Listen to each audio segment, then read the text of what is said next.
Hi, I'm John Sluter. I'm your Bible friend from Berdoo. This is the sixth part of a series on King Saul from 1 Shemuel. In this part, we're going to be discussing two things.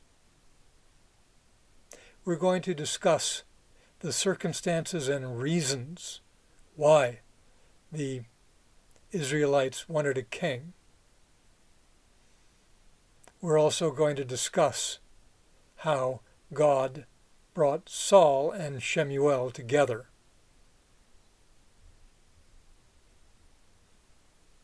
Saul's ascent to the kingship of Israel was really a function of dysfunction. What I mean by that is that two factors coalesced in order to make a way for him to become a king of a people that had never had a king before. The first factor was that the Israelites were under military pressure from their enemies.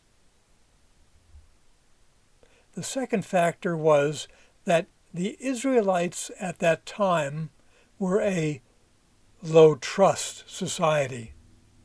Let me explain what I mean by low-trust society, because I think that's important to an understanding of the book of 1 Shemuel. In a low-trust society, it's a pretty descriptive term. People tend not to trust each other. They retreat into their kinship groups. Outside of their kinship groups, there's distrust, if not outright hostility. Obviously, that makes it difficult for a society to come together as a large body to confront large enemies, especially large, well-organized enemies. The Israelites' problem, in part, was the general genetics of the human species.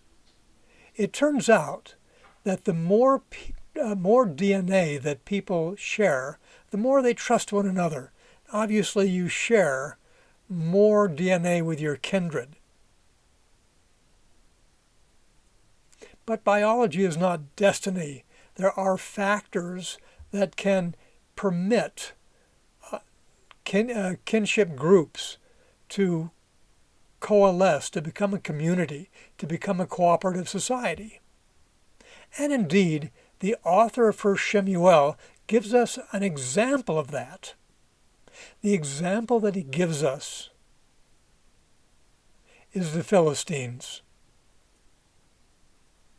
And there are several ways we know that they are a high trust society, or at least a higher trust society than the Israelites are. And we know that almost from the beginning of 1 Shemuel. We know that from the battle in which the Philistines wrecked the Israelite army and seized the Ark of Moses. As Robert Alter points out in his commentary on 1 Shemuel, the text says that the Philistines drew up in a battle line. It says that only about the Philistines. It does not say it about the Israelites. And by a negative pregnant, that suggests that it was a well-organized, cooperative, well-greased military machine against a mob. Not only does that explain why the Philistines won that battle, it may also have been intended by the author of 1 Shemuel as a metaphor by which to compare these two societies at that point in time. The Philistines, well organized, cooperative, the Israelites, low trust, a mob. And the outcome of the battle was inevitable.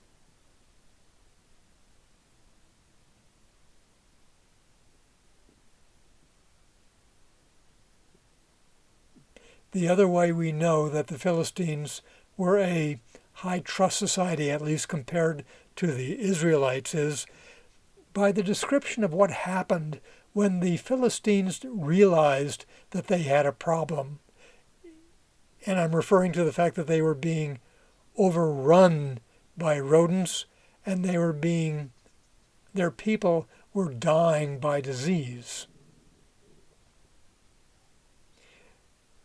As we know from the book of 1 Samuel, this was because they had improvidently taken the ark. But the answer to why, for present purposes, is not as important as the process. In order to puzzle out what the problem was and come up with a solution, the 5 heads of the Philistine cities came together. And together they decided what the problem was. They consulted outside experts, and they decided what to do. This shows 2 things. It shows a decentralized government, and it shows a high level of trust, because a decentralized government cannot be effective working collectively unless there is that high degree of trust.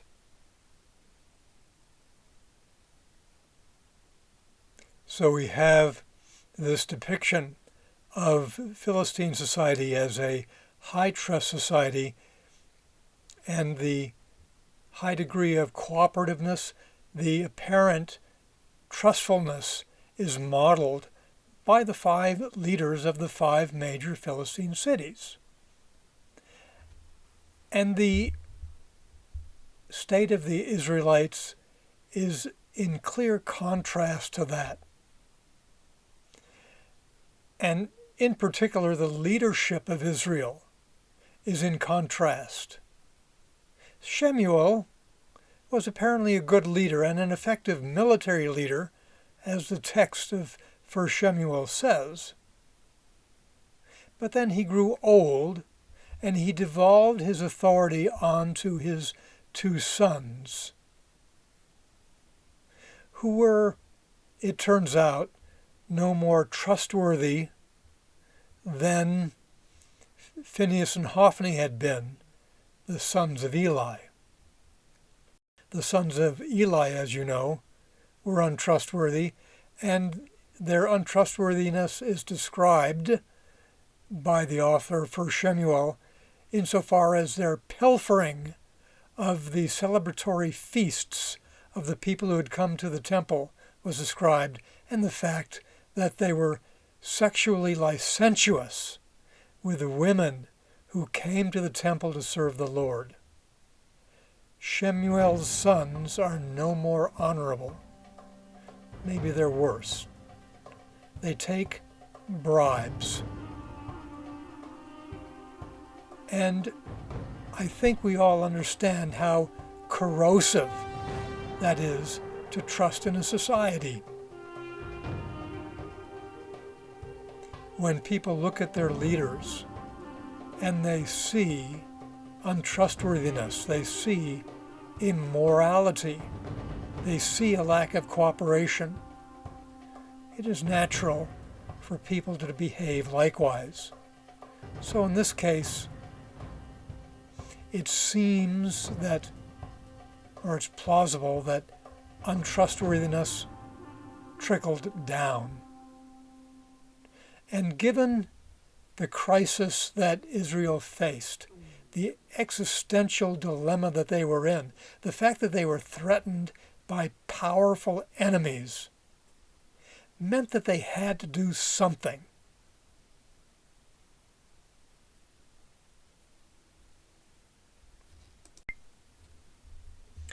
Early in 1 Samuel, the 5 Philistine lords of the 5 major Philistine cities came together to solve their problem And now the Israelites come together to solve their problem. Their problem is different. Their problem is that they feel that they are about to be eaten by their many enemies on all sides of their small country. There are many solutions that they could have, they could choose from. One way to unify a country is to have a common origin story. It may be that Genesis was not written at this point in Israel's history. In fact, it probably was not, although it may have existed in pieces that were later collected by the author of Genesis. But there just wasn't time to do that. The crisis was relatively immediate. Another way that a society can be unified, that disparate people can coalesce and cooperate, is a common religion or a mutual confidence in a shared God, a just God. Let me explain how that works. It may be fairly intuitive, but it's so important that I need to spend a minute or so. I don't need to know my fellow countryman well, and he doesn't need to know me well. We don't need to have established a relationship of trust over a long period of time if, over a long period of time, we have both developed a trusting relationship with a just God. If I know that he fears God and he knows that I fear God, we can both count on that mutual fear and because of it trust one another. But trust in God is something that grows over time. It grows with experience.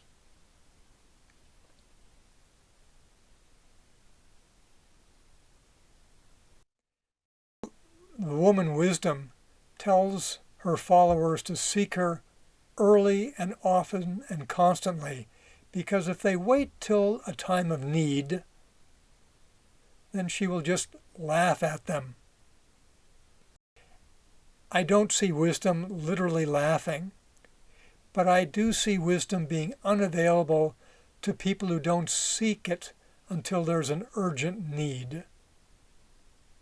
This is reflected in the New Testament as well, when Jesus tells his followers to build their houses on a rock, so that when the rain comes, their houses built on this rock can withstand the flood, contrasted to people who trust in the world, who look to the world, who have built their houses on sand and are swept away.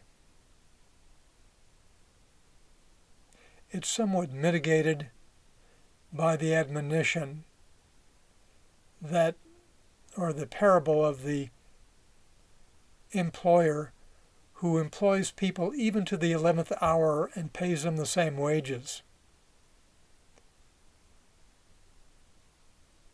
But because it's easier to trust in God when a relationship is established over a long time, simple prudence calls for people to begin as early as they can and persist as long as they can in cultivating a relationship and cultivating trust in God. Israel was in the situation where they didn't know God all that well, they didn't understand him all that well, they hadn't walked with him all that long, and what was at risk was their lives, their homes, their farms, and their families. And it was just too much at that time in their history to bet it all on this God that they were only getting to know. So they chose the other option, and that other option was a charismatic leader, a king.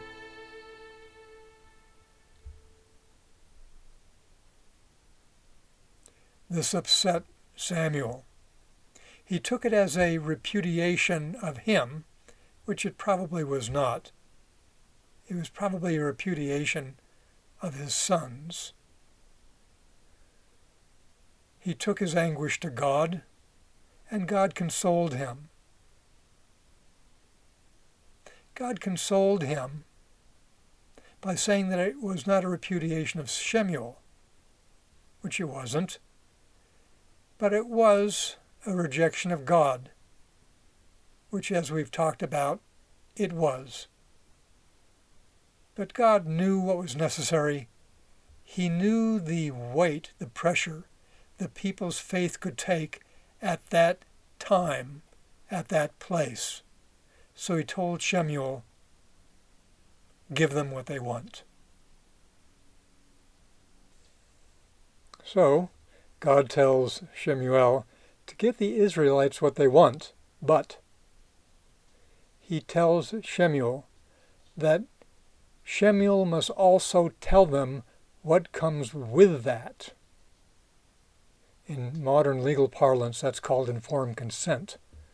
Informed consent is why your doctor tells you about all of the possible bad outcomes before prescribing a particular drug or doing a particular medical procedure. That way you can give informed consent. And when Shemuel tells the Israelites of all of the downsides of having a king, the Israelites can give informed consent. And this is what Shemuel tells the Israelites.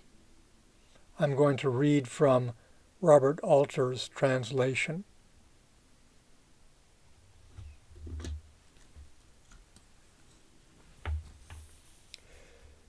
Shemuel says, "This will be the practice of the king who will reign over you. Your sons he will take and set for himself in his chariots and in his cavalry, and some will run before his chariots. He will set for himself captains of thousands and captains of fifties to plow his ground and reap his harvest, and to make his implements of war and the implements of his chariots. And your daughters he will take as confectioners and cooks and bakers. And your best fields and your vineyards and your olive trees he will take and give to his servants. And your seed crops and your vineyards he will tithe and give to his eunuchs and to his servants. And your best male and female slaves and your cattle and your donkeys he will take and use for his tasks. Your flocks he will tithe, and as for you, you will become his slaves. And you will cry out on that day before your king, whom you chose for yourselves, and he will not answer you on that day."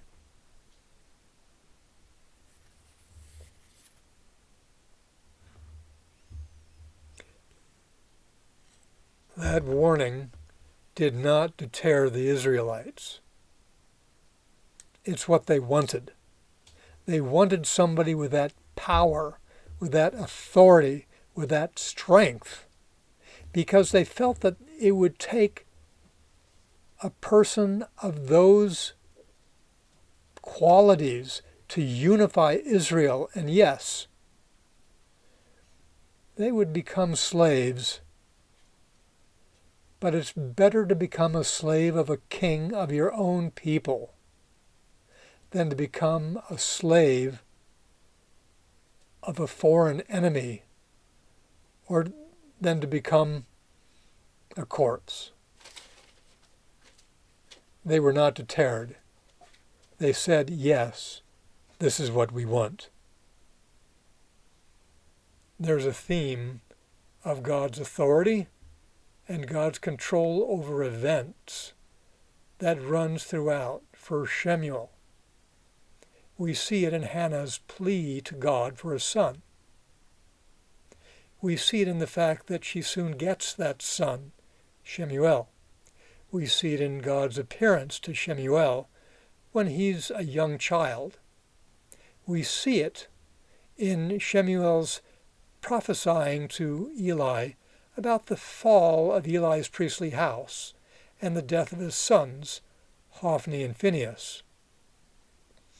We see it in the subsequent occurrence of those events. We see it in the seizure of the Ark of Moses by the Philistines, insofar as when the Philistines put the Ark of Moses like a trophy in their temple next to their god Dagon. Dagon ends up on the floor of the temple, shattered.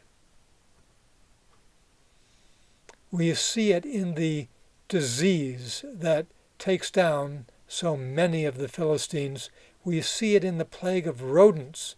We see it in the fact that these coerced the Philistines to return the Ark of Moses to the Israelites.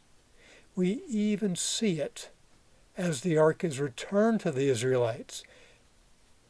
This is true because the Philistines attached the cart with the Ark of Moses to two cows that have never borne the yoke.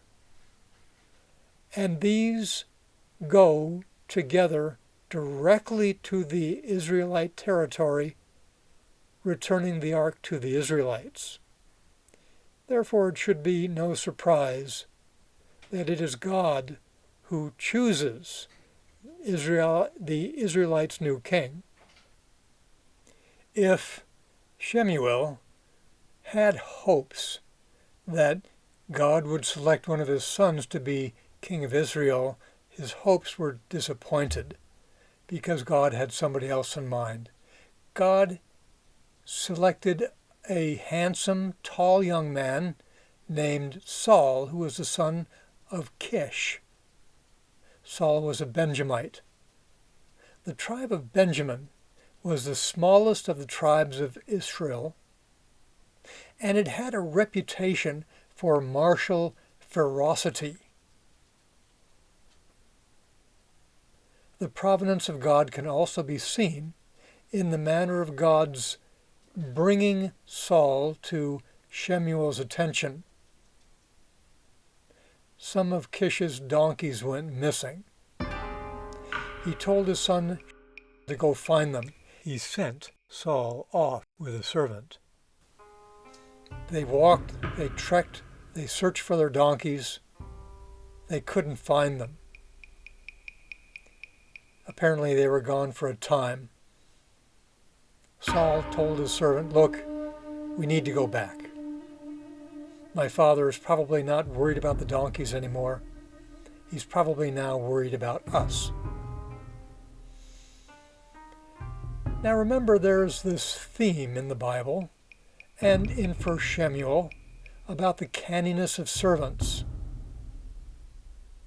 Here we see it manifested again, because the servant has a different idea. The servant knows that there's a seer, a prophet nearby. He's referring to Shemuel. And he says, "Look, let's go to this seer. Maybe he will tell us where the donkeys are, and our journey will be successful instead of a failure." Saul has an objection to that idea. He said, "Look, what are we going to give the seer so that he will help us?" And that's a rather telling objection. It shows an ignorance of God insofar as this seer, who presumably is close to God, would need a bribe. It also speaks to the low trust of that society at that time, it does so because there's this sense that a stranger, this seer, would not help them unless he got some direct benefit for it. The servant doesn't disagree. He just happens to have a solution to that objection.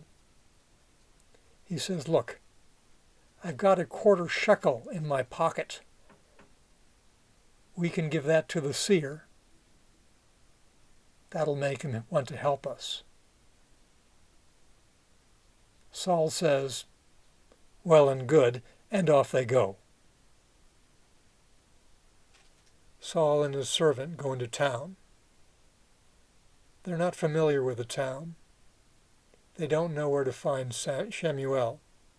Fortunately, providentially, at that very moment, some women approach them. Saul and his servant ask them, is there a seer here?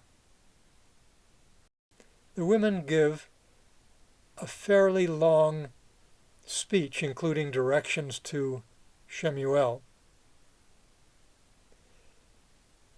It stands out in the otherwise fairly terse narrative of the Hebrew Bible. There's a reason for it, though, why it's so long. Because there are a lot of important things about what they say and why they say it, including the particular contents of the speech.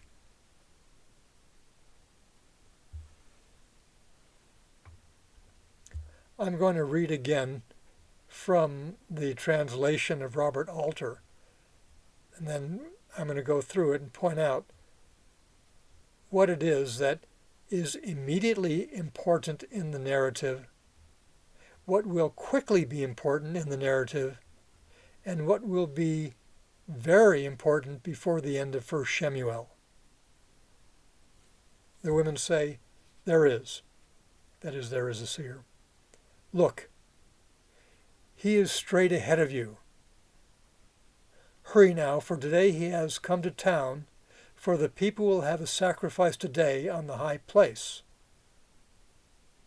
As soon as you come into town, you will find him before he goes up on the high place to eat.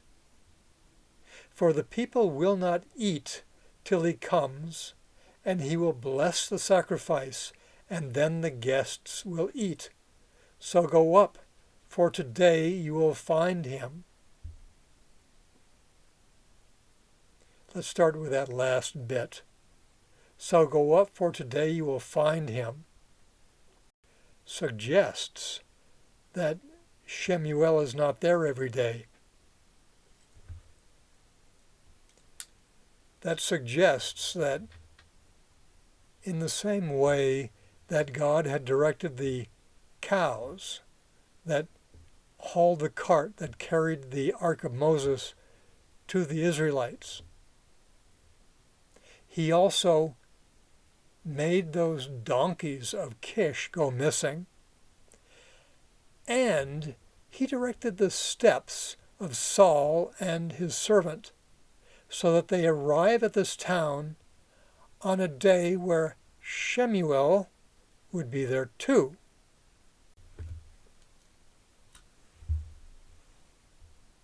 Look, he is straight ahead of you. God has vectored them pretty close to the same place. Hurry now, for today is coming to town, for the people have a sacrifice today on the high place. Because sacrifices involve feasts, God has providentially arranged for there to be a feast on the day that Saul and Shemuel would meet. What better way for them to inaugurate the important relationship between them than for them to have a meal together, a feast together. The women go on. As soon as you come into town, You will find him before he goes up on the high place to eat. So it's not only that Saul came on the right day, but at the right time, and he will meet with Shemuel before Shemuel melts into the crowd. That allows them to have a private conversation. It also makes it easy for Saul to identify Shemuel. For the people will not eat till he comes, as he will bless the sacrifice, and then the guests will eat.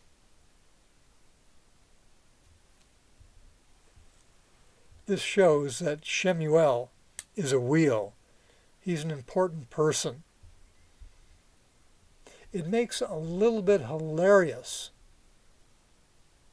the idea that Shemuel and his servant, Saul and his servant, intended to bribe him with the pocket coin crumbs of the servant.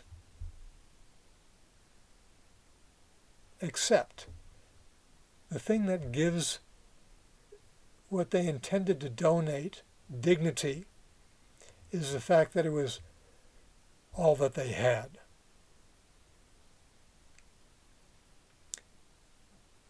What this also shows is that it emphasizes that people wait to eat till Shemuel comes. And we shall see that that will be very important later. In the next segment of this series on King Saul, we will discuss that initial meeting between Shemuel and the future king.